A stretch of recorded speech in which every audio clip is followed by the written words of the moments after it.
सुरक्षा, सहयोग मूलक सुरक्षा क्या होती है? अब ध्यान से समझिएगा, सहयोग क्या लिखा है? सहयोग, यानी कि हमें इसमें समझ में आ रहा है कि एक दूसरे का साथ देना। सहयोग मूलक सुरक्षा यानी कि वो सुरक्षा जिसमें हम एक दूसरे का साथ देकर करते हैं। अब जैसे कोविड-19 आया, अब कोविड-19 किसी एक देश में तो आया नहीं बल्कि विभिन्न देशों में आया। अब कोविड-19 से बचने के लिए विभिन्न देशों ने एक दूसरे से सहायता ली। किसी देश में अगर दवाई नहीं है तो दूसरा देश उसको सपोर्ट कर रहा था, किसी देश में पैरासीटामोल नहीं है तो कोई दूसरा देश सपोर्ट कर रहा था, ठीक है, किसी देश में वैक्सीन नहीं है तो दूसरा देश सपोर्ट कर रहा है। तो ये कोविड-19 जो है, ठीक है, इन जैसे बीमारियों में जो सहयोग मूलक सुरक्षा ही काम आता है, जिसमें एक देश दूसरे देशों का सहयोग करते हैं। तो इसमें लिखा है सहयोग मूलक सुरक्षा से अभिप्राय ऐसी सुरक्षा से है जो देश तथा अन्य संगठनों के सहयोग के द्वारा हो। आगे बात करते हैं, जैसे महामारी, आतंकवाद, वैश्वीकरण, ठीक है, वैश्विक जो बीमारी होती है ना, वैश्विक निर्धनता, यहाँ पे लिख लो, वैश्विक निर्धनता हो गई, शरणार्थियों की जो समस्या हो गई, इत्यादि जो चीज़ें होती हैं, इनमें सहयोगी की बहुत ज़्यादा आवश्यकता होती है और इसी के द्वारा सुरक्षा को प्राप्त किया जा सकता है। ठीक है, आगे बात करते हैं भारत सुरक्षा की रणनीति, यानी कि भारत ने सुरक्षा के लिए क्या क्या रणनीति अपना रखा है, इसके बारे में बात करते हैं। तो यहाँ पे देखिए, भारत की सुरक्षा नीति के 4 प्रमुख घटक हैं। कौन कौन से हैं? पहला, सुरक्षा नीति का प्रथम घटक रहा है सैन्य क्षमता को प्रबल करना, यानी कि मजबूत बनाना। अपनी भारतीय सेना जो है इसको मजबूत बनाना, इनकी क्षमताओं में वृद्धि करना, क्योंकि भारत पर पड़ोसी जो देश हैं उन्होंने भी आक्रमण किया है। जैसा कि आप देख रहे हो, भारत के बगल में पाकिस्तान हो गया, चीन हो गया, ठीक है, इन देशों ने क्या किया? आक्रमण किया है, और एक बार नहीं बल्कि कई बार किया है। चीन तो नहीं, लेकिन पाकिस्तान तो कई बार आक्रमण किया है ना। तो इससे क्या है कि हमें खतरा तो बना रहता है, इसी वजह से जो हमारी सैन्य क्षमता है इसको मजबूत करके रखना है। तो सुरक्षा का पहला घटक ये हो गया। दूसरा, भारत की सुरक्षा नीति का द्वितीय घटक अपने सुरक्षा हितों को बचाने हेतु अंतर्राष्ट्रीय कायदों और संस्थानों को प्रबल बनाना, यानी कि अपने जो सुरक्षा है, अपनी सुरक्षा को बनाने के लिए जो अंतर्राष्ट्रीय जो कायदे कानून होते हैं, जो संस्था होती है, उनको भी मजबूत करना। जब भी यूएनओ में सुरक्षा को लेकर बात चलती है, पर्यावरण सुरक्षा को लेकर बात करती है, तो भारत हमेशा खड़ा रहता है, क्योंकि सुरक्षा शांति के लिए हमेशा ही भारत खड़ा रहता है, और इसके अलावा पर्यावरण सुरक्षा के लिए भी हमेशा भारत खड़ा रहता है, क्योंकि इससे एक देश को नहीं बल्कि सभी देशों को खतरा हो सकता है। इसी वजह से भारत हमेशा सपोर्ट करता है। आगे बात करते हैं, भारत की सुरक्षा रणनीति का तीसरा घटक है कि देश की भीतरी सुरक्षा समस्याओं से निपटने की तैयारी करना। अब ये तो जितनी भी चीज़ें हमने ऊपर बात की है तो बाहर की चीज़ें हैं कि एक देश को दूसरे देश से खतरा है तो हमें सैन्य क्षमता को बढ़ाना है। इसके अलावा अपने सुरक्षा हितों को बढ़ाना है, जिसकी वजह से हमें अंतर्राष्ट्रीय कायदे और संस्थानों में सपोर्ट करना पड़ेगा। अब बात करते हैं अंदर की सुरक्षा। तो अंदर की सुरक्षा जैसे आतंकवाद हो गया, नक्सलवादी जो होते हैं, जो धरना प्रदर्शन करते हैं, इन चीज़ों से भी निपटने के लिए भारत को बाहर के साथ साथ अंदर की भी संस्था को मजबूत करना पड़ेगा, ताकि इन समस्याओं से निपटा जा सके। ठीक है, आगे अगर बात करते हो, भारत की अर्थव्यवस्था को इस प्रकार से विकसित करने का प्रयत्न किया गया है कि बहुसंख्यक नागरिकों को निर्धनता और अभाव से मुक्ति मिले। ठीक है, निर्धनता अभाव का मतलब क्या हो गया? एक तरीके से जो गरीबी है, ठीक है, उनसे मुक्ति मिले, और नागरिकों के मध्य आर्थिक असमानता ज़्यादा ना हो, यानी कि आर्थिक असमानता, कोई भेदभाव ना हो, सभी व्यक्ति एक समान डेवलप करें, ठीक है, समानता बरकरार रहे। तो ये 4 तरीके से रणनीति है जो भारत ने अपनी सुरक्षा के लिए अपनाया है। आगे अगर बात करें तो देखिए, पारंपरिक और अपारंपरिक सुरक्षा में अंतर क्या है? मोस्ट इंपॉर्टेंट ये क्वेश्चन आता है आपके 6 नंबर में। ठीक है, समझते हैं इसका मतलब क्या है। इसमें सॉल्यूशन भी दिया गया है कि पहले खतरा क्या होता है, उसका सॉल्यूशन भी क्या हो सकता है। तो देखिए, पहला पारंपरिक सुरक्षा की हमने बात किया, तो इसमें हम ये समझ में आया कि एक देश को दूसरे देश से खतरा होता है। लेकिन अपारंपरिक की बात करें तो इसमें क्या है कि एक देश को दूसरे देश से खतरा तो होता ही होता है, बल्कि इसके अलावा अन्य जो खतरे होते हैं, जो नए नए खतरे होते हैं, वो सारे किस में आते हैं? अपारंपरिक में आते हैं। तो देखिए, पारंपरिक सुरक्षा की धारणा का संबंध मुख्य रूप से बाहरी खतरों से संबंधित होता है, और इसमें अपारंपरिक सुरक्षा की धारणा में केवल बाहरी ही नहीं बल्कि अन्य अन्य जो खतरे होते हैं, अन्य खतरनाक खतरों एवं घटनाओं को भी शामिल किया गया है। इसमें दूसरे पॉइंट की बात करें तो पारंपरिक सुरक्षा की धारणा में एक देश को दूसरे देश के सैन्य यानी कि सैनिकों की चिंता रहती है। और इसमें बात करें तो अपारंपरिक सुरक्षा की धारणा में एक देश को केवल दूसरे देश के सैन्य खतरों की चिंता ही नहीं बल्कि अन्य जो स्रोतों से होने वाले जो खतरे हैं उनको भी चिंता होती है। तीसरे पॉइंट की बात करें तो पारंपरिक सुरक्षा की धारणा में एक देश की सेना और नागरिकों को दूसरे देश की सेना से खतरा होता है। यानी कि एक देश की जो सेना और नागरिक हैं उनको दूसरे देश की सेना से खतरा होता है। लेकिन इसमें अगर बात करें तो अपारंपरिक सुरक्षा की धारणा में देश के नागरिकों को विदेशी सेना के साथ साथ सरकारों के हाथों से भी बचाना आवश्यक है। सरकारों के हाथों से बचाना मतलब क्या है, कई बार ऐसे सरकार होती है जो गलत होती है ना, उसकी जो रणनीति है वो देश को समझ में नहीं आती है या अपने फ़ायदे के लिए वो घोटाला भी कर देती है। तो इस वजह से सरकारों के हाथों से भी बचाना होता है। ठीक है, तो ये चीज़ है। आगे अगर बात करें तो पारंपरिक सुरक्षा की धारणा में खतरे का स्रोत विदेशी राष्ट्र या देश हो सकता है। लेकिन अगर इसमें बात करें तो अपारंपरिक सुरक्षा की धारणा में खतरे का जो स्रोत है विदेशी राष्ट्रों के साथ साथ अन्य भी हो सकता है। पांचवे की अगर बात करें तो पारंपरिक सुरक्षा की धारणा में जो बाहरी आक्रमण के समय एक राष्ट्र के पास 3 उपाय होते हैं और इनसे ये छुटकारा पा सकता है। कौन कौन से होते हैं? जैसे आत्मसमर्पण करके, अगर कोई देश आक्रमण कर रहा है तो उसके साथ सरेंडर कर दो, तो इसकी वजह से सुरक्षा बरकरार रह सकती है। दूसरा, आक्रमणकारी राष्ट्र की बातें मानकर, कोई देश उस पर आक्रमण कर रहा है तो उस आक्रमणकारी राष्ट्रों की बात मान लो कि चलो जो आप बोल रहे हो वही काम हो जाएगा। इसके अलावा आक्रमणकारी राष्ट्रों को युद्ध में हराकर, या फिर तीसरा ऑप्शन ये है कि आप सामने वाले जो देश है, जो राष्ट्र है, उसको युद्ध में हरा दो तो भाई आपकी ही जीत हो सकती है। तो इस वजह से पारंपरिक सुरक्षा को बरकरार कर सकते हैं। लेकिन अपारंपरिक सुरक्षा की बात करें तो अपारंपरिक सुरक्षा की धारणा में एक राष्ट्र प्राकृतिक आपदाओं, आतंकवाद, महामारियों को समाप्त करके लोगों को सुरक्षा प्रदान कर सकता है। और ये होगा कैसे? क्योंकि ये जितनी भी चीज़ें एक देश के लिए तो होती नहीं है, ये सहयोग मूलक सुरक्षा की वजह से हो सकता है, जिसकी वजह से अपारंपरिक सुरक्षा मतलब स्थापित हो सकती है। क्योंकि जितनी भी चीज़ें हैं, आपदा, आतंकवाद, महामारियाँ, ये सभी देशों में हो सकती है। ऐसा तो कोई है नहीं कि पार्टिकुलर देश में बार बार हो रहा है ना। तो ये चीज़ें हैं। आगे अगर बात करें तो देखिए आपका जो टॉपिक है शक्ति संतुलन क्या है। शक्ति मतलब होता है पावर को संतुलित यानी कि कंट्रोल कैसे कर सकते हैं। ठीक है, और इनको बनाए रखने के क्या क्या उपाय है।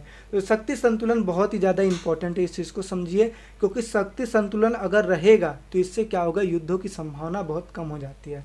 ठीक है, इसमें क्या लिखा है, शक्ति संतुलन का अर्थ है कि किसी देश को इतना सबल का मतलब होता है इतना मजबूत नहीं बनने दिया जाए कि वो दूसरों की सुरक्षा के लिए खतरा बन जाए। कहने का मतलब ये है कि अगर किसी देश को आप छूट दे देते हो और वो मन मुताबिक अपने हिसाब से हथियार बना रहा है तो वो दूसरे देश के लिए खतरा बन ही सकता है। इसी वजह से वो उनको इतना सबल नहीं बनने दिया जाए कि वो दूसरे देश के लिए खतरा बन पाए। आगे अगर बात करते हैं, शक्ति संतुलन के अंतर्गत विभिन्न राष्ट्र अपने आपसी शक्ति संबंधों को बिना किसी बड़ी शक्ति के हस्तक्षेप के स्वतंत्रतापूर्वक संचालन करते हैं।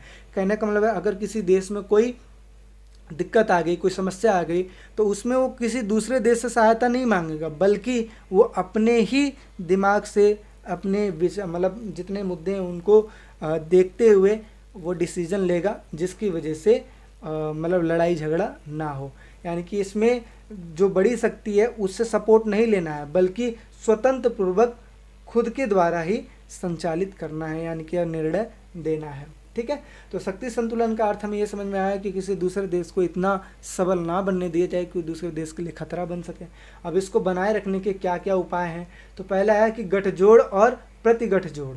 इसका मतलब क्या होता है, गठजोड़ और प्रतिगठजोड़ का मतलब क्या हो गया कि अगर कोई देश से आपको लगता है कि खतरा है, इस देश से खतरा है, तो उसके साथ संधि कर लो, उसके साथ मित्रता स्थापित कर लो। ठीक है, उसके साथ बॉन्ड साइन जैसा होता है ना कि कोई समझौता कर लो 5 साल के लिए या 10 साल के लिए। ठीक है, तो ये गठजोड़ और प्रतिगठजोड़ का मतलब यही हुआ किसी के साथ क्या है, संबंध स्थापित कर लो। ठीक है, और या फिर आप ये समझ लो कि जैसे आप देखो ना, शत्रु का जो शत्रु होता है वो मित्र ही होता है, तो ये प्रतिगठजोड़ का मतलब है अगर आपको लगता है ये आप हो, ये दूसरा देश है, तीसरा देश है, A B C। ठीक है, A B C अब क्या है कि इन देशों में क्या हो रही है, लड़ाई हो रही है, ठीक है। अब लगता है कि ए और बी में लड़ाई हो रही है और आप हो सी, ठीक है, और आपको भी इस देश से खतरा होता है बार बार, ठीक है, इस देश से क्या होता है, खतरा होता है। तो आप एक काम कर लो, इससे समझौता कर लो, इससे समझौता कर लो कि तो ये जो देश है, जो बी है, इनसे लड़ाई नहीं करेगा या आपसे लड़ाई नहीं करेगा, क्योंकि ये समझ जाएगा कि ए और सी जो है एक दूसरे में मिले हुए हैं, तो अगर आक्रमण होता है तो ए और सी मिल जाएंगे, जिसकी वजह से हम पे आक्रमण कर सकते हैं। तो इसकी वजह से जो बी है ये लड़ाई कम करेगा, ठीक है। तो यही वजह से गठजोड़ या प्रतिगठजोड़ कर लेना, ठीक है। आगे अगर बात करें तो शस्त्रीकरण और निःशस्त्रीकरण। शस्त्रीकरण और निःशस्त्रीकरण का मतलब क्या है कि सपोज इससे आप कैसे शक्ति संतुलन कर सकते हो। सपोज कोई देश है, जैसे भारत का जो परमाणु बम बना था, भारत के परमाणु बम बनने से पहले पाकिस्तान के पास क्या था, परमाणु बम था।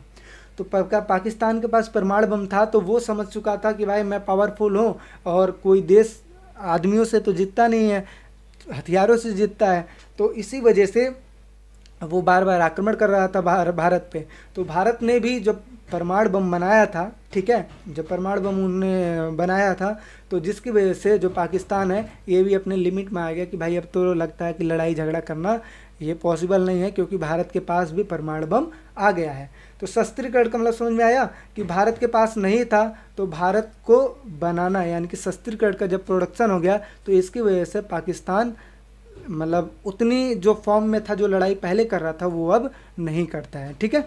और निःशस्त्रीकरण का मतलब क्या समझ में आता है कि भाई शस्त्रों का प्रोडक्शन नहीं करना है, आप भी खुश रहो और हमें भी खुश रहने दो।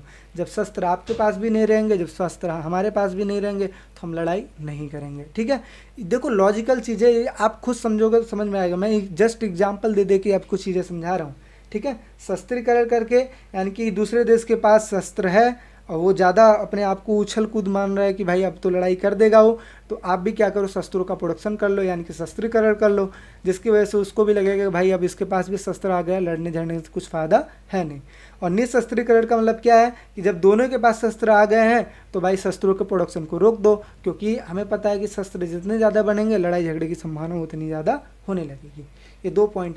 क्षतिपूर्ति क्या है, अगर आपने किसी देश पर आक्रमण कर दिया है और उसका नुकसान हो गया है, ठीक है, और वो समझौता करने के लिए तैयार है, तो आप एक काम करो, उसकी जो क्षति हुई है उसका थोड़ा भरपाई आप भी कर दो, इसी वजह से क्षतिपूर्ण हो जाएगा, यानी कि जो नुकसान हो गया उसकी जो पूर्ति कर दो, ठीक है। तो क्षतिपूर्ति का मतलब ये हो गया। आगे बात करते हैं हस्तक्षेप और अहस्तक्षेप के द्वारा। अब इसके द्वारा भी जो है शक्ति संतुलन को बनाए रख सकते हैं।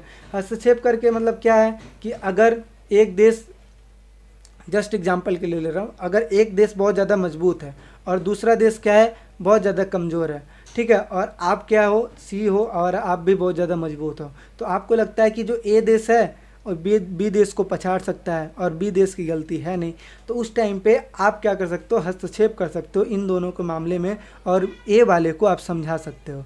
यानी कि हस्तक्षेप के द्वारा भी शक्ति संतुलन की जा सकती है समझाने के तौर पर, ठीक है।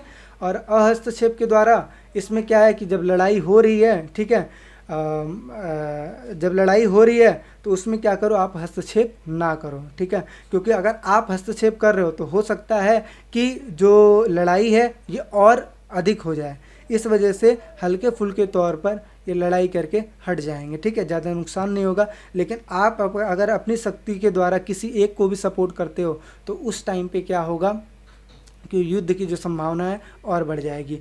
ये जस्ट एग्जांपल के तौर पे मैं बता रहा हूँ, 1972 में जब बांग्लादेश को आज़ाद कराने के लिए, ठीक है, वो पूर्वी पाकिस्तान था, उसको आज़ाद कराने के लिए जब भारत ने हस्तक्षेप किया था तो उस टाइम पे अमेरिका ने भी सपोर्ट किया था पाकिस्तान को, और जब अमेरिका ने पाकिस्तान को सपोर्ट किया था तो उस टाइम पे जो सोवियत संघ था वो भारत को सपोर्ट किया था, ठीक है।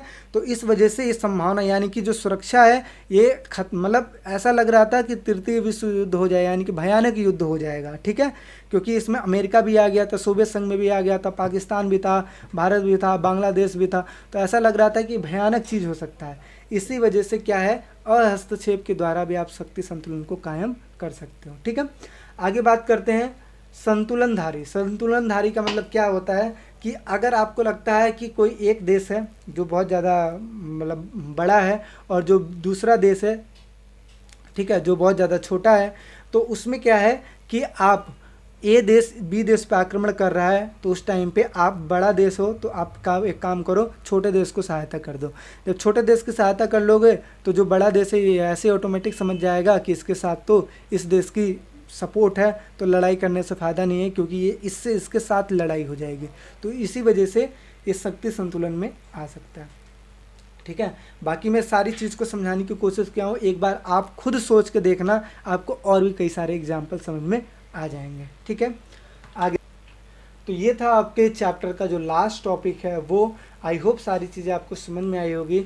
अगर वीडियो अच्छा लगता है तो वीडियो को लाइक कीजिए, शेयर कीजिए, सब्सक्राइब कीजिए। ठीक है, और अपने फ्रेंडों में भी शेयर कीजिए। और अगर कोई भी टॉपिक, देखो एक भी टॉपिक में अगर दिक्कत आती है तो कमेंट सेक्शन में कमेंट कीजिए, मैं इसके लिए सेपरेट वीडियो बना दूंगा ताकि और अच्छे बेहतर तरीके से आपको समझा सकूं। ठीक है, क्योंकि मैं नहीं चाहता कि आपको किसी भी प्रकार की कोई दिक्कत आए। बाकी वीडियो अच्छा लगता है तो लाइक करें, शेयर करें, सब्सक्राइब करें। मिलते हैं एक नेक्स्ट वीडियो में, अभी के लिए बाय बाय, टेक केयर।